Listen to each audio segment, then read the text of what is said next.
Tentara Nasional Indonesia (TNI) bergotong royong untuk merenovasi makam pahlawan nasional Cut Mutia asal Aceh. Tempat peristirahatan Sri Kandi Aceh ini terletak di tengah-tengah hutan belantara di kawasan perbukitan di Gampung Alurime, Kecamatan Perak Timur, Kabupaten Aceh Utara.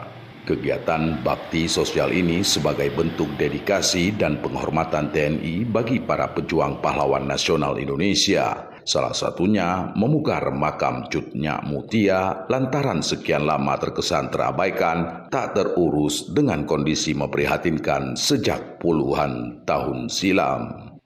Puluhan prajurit TNI dari berbagai satuan terlihat begitu antusias memapah material bermacam menggunakan armada truk yang tak lain bertujuan merenovasi komplek makam tersebut.